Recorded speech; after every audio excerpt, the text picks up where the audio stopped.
وقال النبي صلى الله عليه وسلم طلب العلم فريضة على كل مسلم। সম্মানিত উপস্থিতি, এ পর্যায়ে অতিথিদের মধ্য থেকে বক্তব্য নিয়ে আসছেন জনাব অধ্যাপক মোহাম্মদ আব্বাস আলী।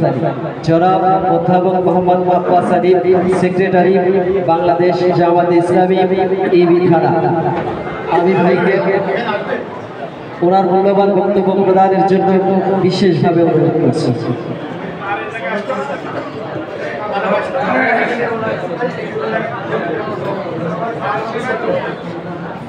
আউযু বিল্লাহি মিনাশ শাইতানির রাজিম। বিসমিল্লাহির রহমানির রহিম। লাকাদ কানা লাকুম ফি রাসূলিল্লাহি উসওয়াতুন হাসানাহ। সাদাকাল্লাহুল আলিয়্যুল আযীম। সম্মানিত পরিচালক, অত্র মাদ্রাসার সম্মানিত শিক্ষক, উপস্থিত আছেন অত্র মাদ্রাসার সম্মানিত সুপার, আমার অত্যন্ত প্রিয় ভাই শহীদুল ইসলাম ভাই, উপস্থিত আছেন অত্র মাদ্রাসার নব নির্বাচিত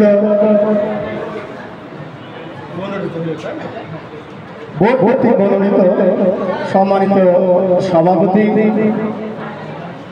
দ্বারকাদাস আগরতলা কলেজের অধ্যাপক বাদশাহ আলম ভাই, উপস্থিত আছেন অত্র অঞ্চলের কৃতি সন্তান, অভিভাবক সদস্য কামরুজ্জামান চাচা, উপস্থিত আছেন বাংলাদেশ জামাত ইসলামী উলামা বিভাগের সম্মানিত সভাপতি রুহুল আমিন মাস্টার ভাই, উপস্থিত আছেন বাংলাদেশ জামাত ইসলামী ইবি থানার আইন ও আদালত বিষয়ক সম্পাদক ফারুকুজ্জামান রাজ্জাক ভাই, উপস্থিত আছেন হরিনাথপুর ইউনিয়নের সুযোগ্য আমির শফিকুল ইসলাম রতন ভাই, সহকারী সেক্রেটারি মাসুদ এবং বাইতুল মাল সম্পাদক রুহুল আমিন মাস্টার ভাই, উপস্থিত আছেন বাংলাদেশ জাতীয়তাবাদী দলের নেতৃত্ব পর্যায়ে বিভিন্ন নেতা, আমার অনেক পরিচিত ভাই আবু তালেব সহ আমাদের আব্দুল সালাম ভাই, আমার প্রিয় ভাই, অত্র বিদ্যালয়ের শিক্ষক শিক্ষিকা, জামাত এবং জাতীয়তাবাদী দলের সামনে বসা নেতৃবৃন্দ, অত্র মাদ্রাসার ছাত্ররা, আসসালামু আলাইকুম ওয়া রাহমাতুল্লাহ। আমি একটু যদি কথা বলে চলে যাবো, আমার কলেজে যেতে হবে। আজকে আমরা যে আনন্দঘন পরিবেশ, আজকে আমাদের যে সংবর্ধনা অনুষ্ঠান, এটা নিঃসন্দেহে একটি আনন্দঘন একটি সুন্দর একটি মুহূর্ত। আমাদের সম্মানিত সুপার বলেছেন যে এর আগে এই সভাপতি এইভাবে সংবর্ধনা দেওয়ার সুযোগ হয়নি। ইতিমধ্যে যারা রাজনীতি করেন তারা ভুলে গেছেন দীর্ঘ 17টি বছর এদেশের খুনি হাসিনা যে ফ্যাসিস্ট সৃষ্টি করেছিল, বাংলাদেশকে জিম্মি করে এদেশের মানুষের কথা বলার অধিকার, এদেশের মানুষের মতামত দেওয়ার অধিকার, এদেশের মানুষের পথ চলার অধিকার হরণ করে দীর্ঘ 17টি বছর আমাদেরকে বঞ্চিত করে, শিক্ষা ব্যবস্থা ধ্বংস করে, ব্যাংক লুট করে, তাদের অধিকার নিয়ে আন্দোলন শুরু করেছিল। সেটাকেও ঠেকানোর জন্য তখন তারা সর্বোচ্চ চেষ্টা করার পরে 300 পার্লামেন্টারি মেম্বার সহ তারা আজকে দেশ থেকে বিদায় নিয়েছে। সম্মানিত ভাইরা আমার, দীর্ঘ একটি ইতিহাস, দীর্ঘ একটি পরাধীনতার পরে আজকে একটি আমরা এমন একটি সুযোগ পেয়েছি। এজন্য আল্লাহ দরবারে শুকরিয়া জ্ঞাপন করে আলহামদুলিল্লাহ। আমি শিক্ষক এবং যারা আজকে এই মাদ্রাসার অভিভাবকের দায়িত্ব নিলেন, অভিভাবক এবং ছাত্রদের দায়িত্ব নিলেন, তাদের উদ্দেশ্যে দুটি কথা বলে আমার কথা শেষ করব। আজকে বাংলাদেশের ইতিহাসে 90% মুসলমান হওয়ার পরও মাদ্রাসার শিক্ষা ব্যবস্থাকে এমনভাবে রেখে দেওয়া হয়েছে, সেখানে কোনো ভালো পরিবারের সন্তান, কোনো মেধাবী ছাত্র যাতে ভর্তি না হয়, তার জন্য যতগুলো প্রোপাগান্ডা আছে, যতগুলো ওয়ে আছে, ইতিমধ্যে ফ্যাসিস্ট সরকার সেই পথ খোলা রাখার কারণে আজকে এমন একটি সুন্দর মাদ্রাসা হওয়ার পরে আমরা অত্র অঞ্চলের সবথেকে মেধাবী ছাত্রগুলো প্রাইমারি হাই স্কুল, গার্লস স্কুলে চলে যায়, কিন্তু মাদ্রাসায় আমরা দেখি দরিদ্র ফ্যামিলির ছাত্র, দরিদ্র ফ্যামিলির ছাত্রী আসে।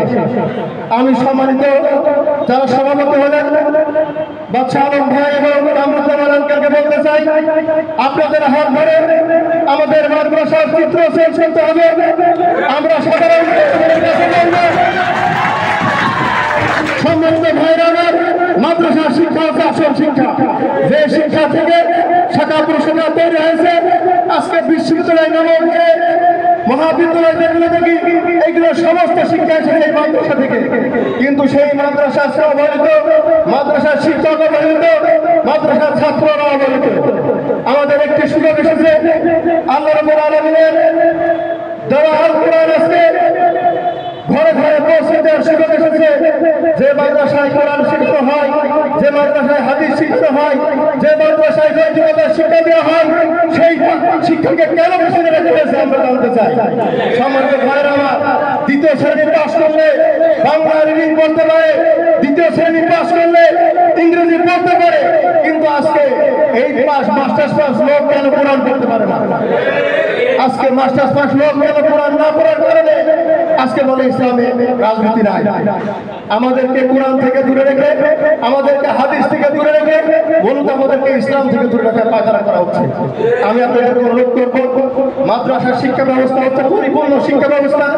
আমাদের মানুষের কাছে বলতে হবে। আমাদের যারা নতুন অভিভাবক, কালকে আমি খুশি হয়েছি, আমাদের দোয়ারখাতা আগরতলার একজন অধ্যাপক উনি বলছেন আমার ছাত্ররা মাদ্রাসায় দিয়েছি। এই জন্য আমি আপনাদেরকে বলতে চাই, আপনাদেরকে ভুল ধারণা দেওয়া রয়েছে।